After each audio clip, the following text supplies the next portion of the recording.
Pendant plus de 6 décennies, Eddie Mitchell a incarné une certaine idée de la chanson française. Une voix profonde, une élégance naturelle, une silhouette de gentleman sortie d'un vieux film américain et un regard souvent ironique posé sur le monde. Pour plusieurs générations, il n'est pas seulement un chanteur populaire. Il représente une époque entière, celle où le rock'n'roll arrivait en France comme une révolution, où les adolescents découvraient Elvis Presley, les jukebox, les voitures américaines et cette impression nouvelle que la musique pouvait changer une vie. Né Claude Moine, Eddie Mitchell a très tôt choisi de se construire un personnage artistique à la fois proche du public et enveloppé d'une certaine distance. Avec les chaussettes noires, il devient l'un des pionniers du rock français. Puis, loin de se contenter de ce premier succès, il développe une carrière solo immense, naviguant entre rock, country, rhythm and blues, ballades mélancoliques et chansons françaises. Au fil du temps, sa voix devient plus grave, plus marquée, mais également plus émouvante. Elle porte les traces de l'expérience, des blessures, des amitiés perdues et des rêves qui ne reviennent jamais tout à fait. Derrière cette image d'homme solide, Eddie Mitchell a pourtant toujours laissé entrevoir une grande sensibilité.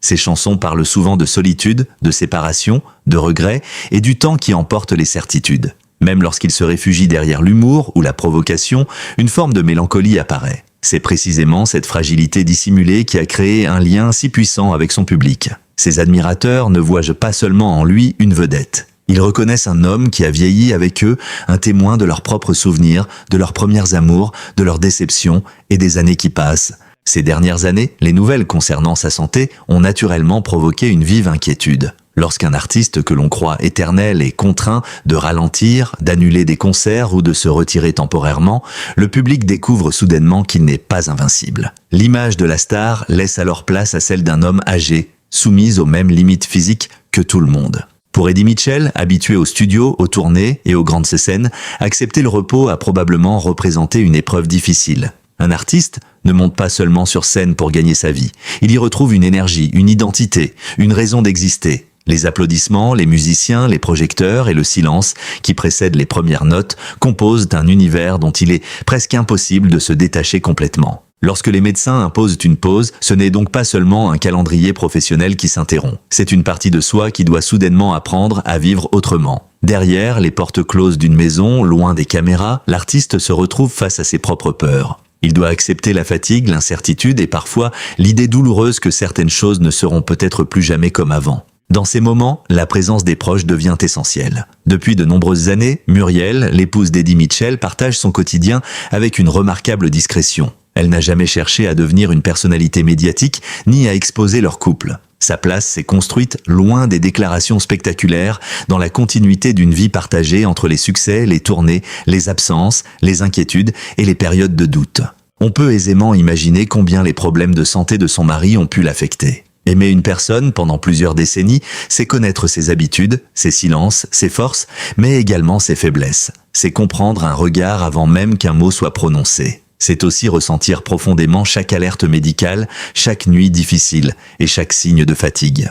Cependant, aucune information fiable ne permet d'affirmer que Muriel aurait récemment confirmé le décès de son mari. Les scènes de larmes qui lui sont parfois attribuées dans certains titres alarmistes ne reposent pas sur une déclaration familiale authentifiée. Cette précision est essentielle car une émotion vraisemblable ne doit jamais être transformée en fait journalistique sans preuve. Dans l'univers des réseaux sociaux, une rumeur peut naître en quelques secondes. Une photographie ancienne, un titre ambigu ou une phrase sortie de son contexte suffisent de parfois à déclencher une vague de panique. Plus une célébrité est âgée et aimée, plus les fausses annonces de disparition se propagent rapidement. Les internautes partagent avant de vérifier, convaincus de rendre hommage, alors qu'ils contribuent involontairement à diffuser une information qui peut blesser la famille et troubler des millions d'admirateurs. Eddie Mitchell appartient à ces artistes dont le simple nom réveille une mémoire collective. Pour certains, il évoque les années de jeunesse et les premiers disques. Pour d'autres, il rappelle les soirées de La Dernière Séance, les westerns, les cinémas de quartier et une France qui semble aujourd'hui lointaine. L'idée de sa disparition crée donc une émotion immédiate, presque intime. Mais la véritable tristesse ne réside pas dans une mort qui n'a pas été confirmée. Elle se trouve dans le passage du temps, dans la fragilité d'une voix autrefois infatigable et dans la possibilité que l'artiste doive renoncer progressivement à la scène. Elle se trouve également dans la disparition de nombreux amis qui ont accompagné son parcours, laissant derrière eux un silence impossible à combler. Pour Eddie Mitchell, vieillir signifie regarder s'éloigner une époque dont il fut l'un des principaux symboles. Les compagnons de route deviennent de moins nombreux, les souvenirs occupent davantage de place et les projets doivent être adaptés à la réalité du corps. Ce constat n'a rien de honteux. Il révèle au contraire une humanité que la célébrité avait longtemps dissimulée. Lorsqu'il a donné des nouvelles plus rassurantes après une période difficile, Eddie Mitchell est resté fidèle à lui-même, sobre, direct, sans chercher à provoquer la compassion. Il n'a jamais transformé ses problèmes personnels en spectacle. Cette retenue constitue peut-être l'une de ses plus grandes forces. Son histoire actuelle n'est donc pas celle d'une fin officiellement annoncée, mais celle d'un homme qui affronte le temps avec dignité. Un homme entouré par son épouse et sa famille, obligé de protéger sa santé, mais dont l'œuvre continue de vivre dans le cœur du public. Derrière la légende, il y a aujourd'hui un être humain vulnérable. Et c'est précisément cette vulnérabilité qui rend Eddie Mitchell encore plus proche de ceux qui l'admirent. Car les véritables légendes ne deviennent pas éternelles parce qu'elles échappent au temps, mais parce que leurs chansons continuent de parler à ceux qui restent.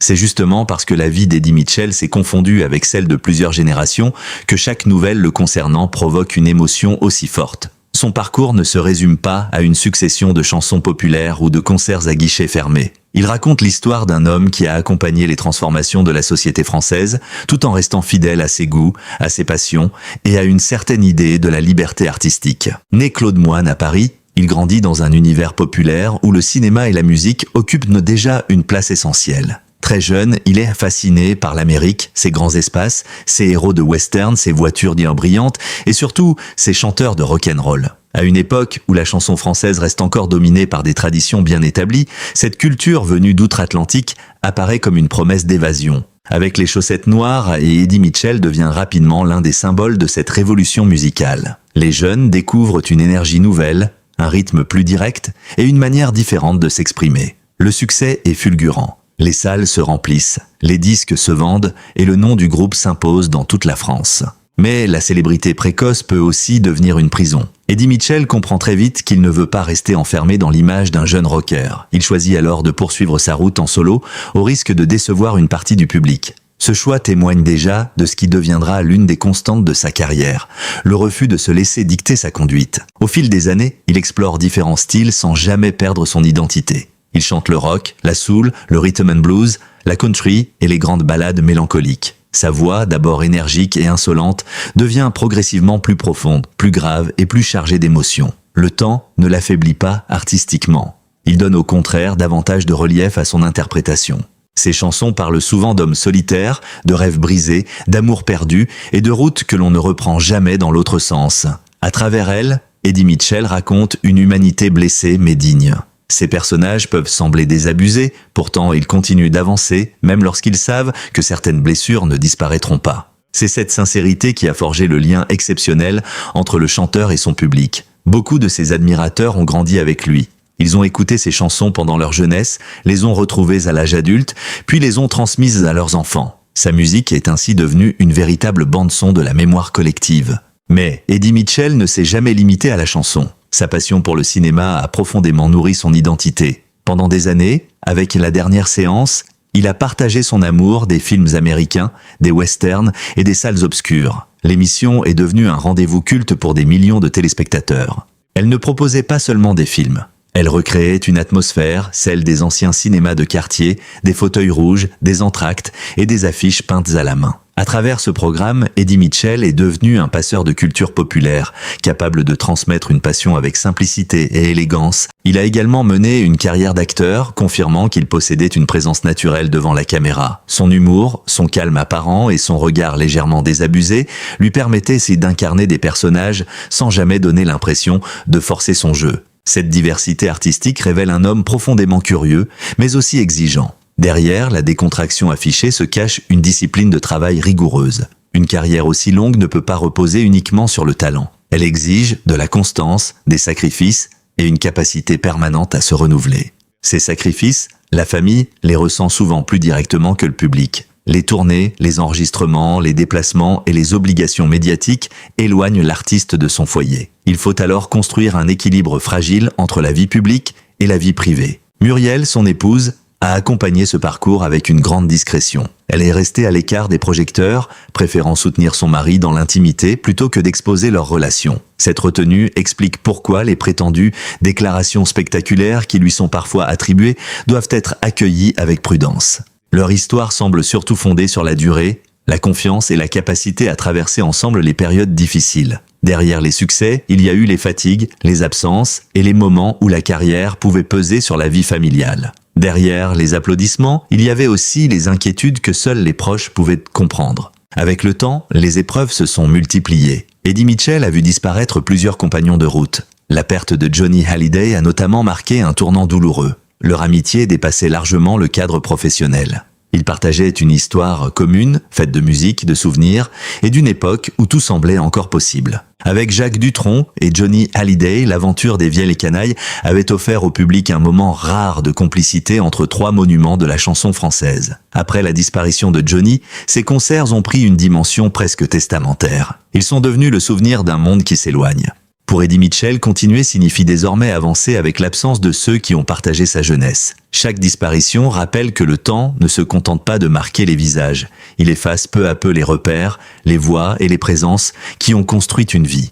La tragédie la plus profonde n'est donc pas forcément celle annoncée par des titres alarmistes. Elle réside peut-être dans cette accumulation silencieuse de deuil, dans la solitude qui grandit à mesure que les proches disparaissent et dans le sentiment d'être l'un des derniers témoins d'une époque révolue. Pourtant, malgré ses blessures, Eddie Mitchell n'a jamais renoncé à créer. Même lorsque sa santé l'a contraint à ralentir, son nom est resté associé à de nouveaux projets, à la musique et à la transmission. Cette capacité à poursuivre, malgré la fatigue et les absences, témoigne d'une remarquable fidélité à son métier. Son parcours apparaît ainsi comme une longue traversée entre liberté et mélancolie.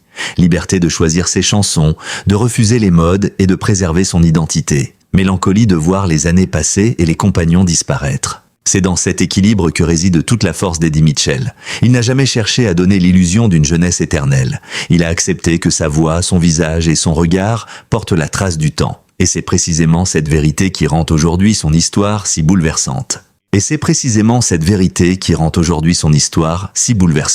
Eddie Mitchell n'a jamais tenté de dissimuler complètement les marques du temps. Il les a laissés s'installer dans sa voix, dans ses silences, et dans cette manière de regarder le monde avec une distance mêlée de tendresse. Pourtant, certains titres circulant sur les réseaux sociaux donnent désormais l'impression que tout serait déjà terminé, qu'un dernier drame aurait été confirmé et que son épouse aurait annoncé, en larmes, une fin irréversible. À ce jour, une telle affirmation ne repose pourtant sur aucune déclaration familiale authentifiée. Aucun communiqué officiel ne permet d'affirmer que Muriel aurait annoncé la disparition de son mari. Cette absence de confirmation ne doit pas être considérée comme un simple détail. Elle constitue la frontière fondamentale entre une information et une invention, entre un récit journalistique et une mise en scène destinée à provoquer une réaction immédiate.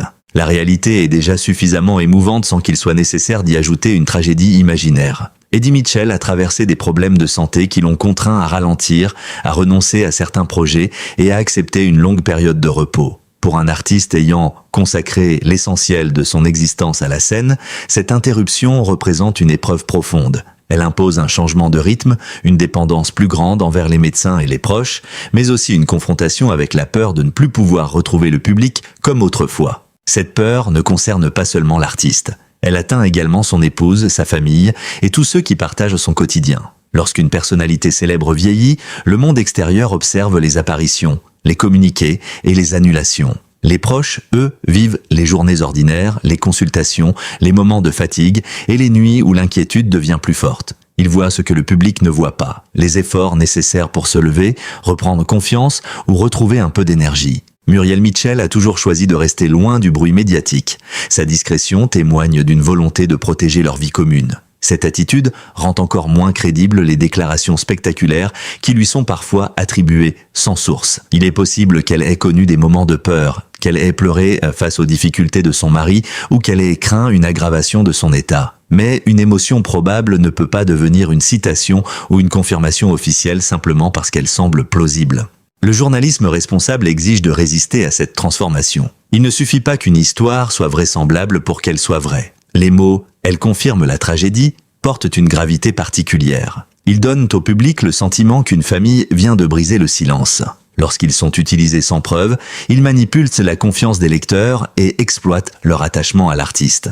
Cette mécanique est devenue fréquente dans l'univers numérique. Un titre alarmiste apparaît, souvent accompagné d'une photographie sombre ou d'un visage en larmes. Les internautes réagissent immédiatement, écrivent des messages d'adieu et partagent la publication avant d'en vérifier l'origine. En quelques minutes, une rumeur peut atteindre des milliers de personnes et sembler crédible simplement parce qu'elle est répétée. Pour les proches, cette situation peut être particulièrement violente. Découvrir que la mort d'un être aimé est annoncée publiquement alors qu'il est encore en vie constitue une épreuve difficile à imaginer. La famille doit parfois rassurer, démentir et répondre à des appels inquiets alors qu'elle cherche déjà à préserver la tranquillité d'une personne fragilisée. Eddie Mitchell mérite mieux qu'une fausse annonce de disparition. Son œuvre est suffisamment importante pour que l'on puisse parler de lui sans utiliser la peur comme moyen d'attirer l'attention. Ses chansons, ses films, ses émissions et les souvenirs qu'il a laissés dans la culture française offrent une matière considérable à l'hommage et à l'analyse.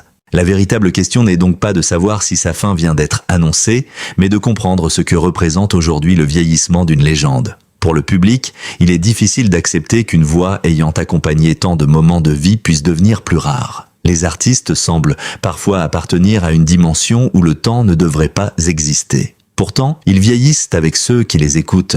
Chaque annulation de concert rappelle cette réalité. Chaque apparition plus fragile provoque un mélange d'affection, de peur et de nostalgie. Il ne s'agit pas toujours de la peur de la mort elle-même, mais de celle de voir disparaître progressivement une époque, un style et une manière d'être artiste. Eddie Mitchell est l'un des derniers représentants d'une génération qui a connu les débuts du rock français, l'âge d'or de la télévision populaire et les grandes années des salles de spectacle. Son parcours relie plusieurs mondes, celui des jeunes rockers des années 1960, celui des chanteurs devenus acteurs et celui des figures populaires capables de traverser les décennies sans perdre leur identité. Le voir ralentir revient donc à regarder une partie de cette histoire entrer progressivement dans la mémoire. Mais ralentir ne signifie pas disparaître. Tant qu'aucune annonce officielle n'est faite, il convient de parler avec prudence et respect. Un artiste peut s'éloigner de la scène sans renoncer à créer. Il peut transmettre autrement, enregistrer à son rythme ou simplement choisir le silence. Ce silence ne doit pas être interprété comme un adieu. Il peut être une forme de protection, une manière de préserver ses forces et de retrouver une vie plus calme après des décennies d'exposition. Pour un homme ayant passé tant de temps sous les projecteurs, la tranquillité peut représenter une victoire et non une défaite. Le dernier chapitre d'Eddie Mitchell reste donc à écrire. Il pourrait être celui d'un retour inattendu, d'une nouvelle chanson ou d'une apparition émouvante. Il pourrait aussi être celui d'un retrait assumé, entouré de son épouse, de sa famille et des souvenirs accumulés au fil d'une carrière exceptionnelle. Quelle que soit la suite, elle ne doit pas être inventée à sa place. Eddie Mitchell a consacré sa vie à raconter des histoires, mais il conserve le droit de vivre la sienne sans que d'autres en écrivent prématurément la conclusion. La véritable tragédie ne serait pas seulement de perdre un jour un artiste aussi important. Elle serait aussi de ne pas savoir le respecter tant qu'il est encore là. Au lieu d'attendre un adieu, il est possible de célébrer maintenant sa voix, son humour et la fidélité avec laquelle il a accompagné le public français. Son œuvre survivra au temps. Ses chansons continueront de résonner dans les voitures, les maisons et les souvenirs. Elles rappelleront les amours passés, les salles obscures et les routes américaines qu'il a fait rêver sans jamais quitter complètement la France. Mais aujourd'hui, aucune preuve sérieuse ne permet de prononcer un dernier adieu. Laissons donc la rumeur retomber et la vérité reprendre sa place. Derrière le nom d'Eddie Mitchell se trouve encore un homme, un époux, un père et un artiste qui méritent la sérénité. Le rideau n'est pas officiellement tombé. Les lumières ne sont pas toutes éteintes. Et tant que la famille n'aura rien annoncé, le public doit se garder d'applaudir une dernière scène qui n'a peut-être jamais eu lieu. Ainsi, au-delà des rumeurs, des titres alarmistes et des émotions provoquées en quelques secondes, une seule chose doit rester essentielle. Le respect de la vérité et de l'homme derrière la légende. Eddie Mitchell a offert au public des décennies de musique, de cinéma, de souvenirs et d'émotions. Son parcours appartient désormais à la mémoire collective, mais son histoire personnelle ne peut être écrite à sa place ni transformée en tragédie sans confirmation officielle. Aujourd'hui, il convient donc de célébrer son œuvre, de lui souhaiter la sérénité et de laisser sa famille préserver ce qui relève de l'intime. Tant que rien n'a été officiellement annoncé, il ne faut pas parler d'un dernier adieu, mais plutôt d'un artiste qui continue d'exister à travers sa voix, ses chansons et l'affection de millions d'admirateurs. Si cette histoire vous a ému, et si vous souhaitez découvrir d'autres récits consacrés aux grandes figures de la chanson, du cinéma et de la culture populaire, abonnez-vous dès maintenant à notre chaîne. Activez également la cloche de notification afin de ne manquer aucune nouvelle vidéo. N'hésitez pas à partager votre souvenir préféré d'Eddie Mitchell dans les commentaires, à aimer cette vidéo et à la transmettre à ceux qui ont grandi avec ses chansons. Votre soutien nous permet de continuer à raconter ses destins avec émotion, prudence et respect.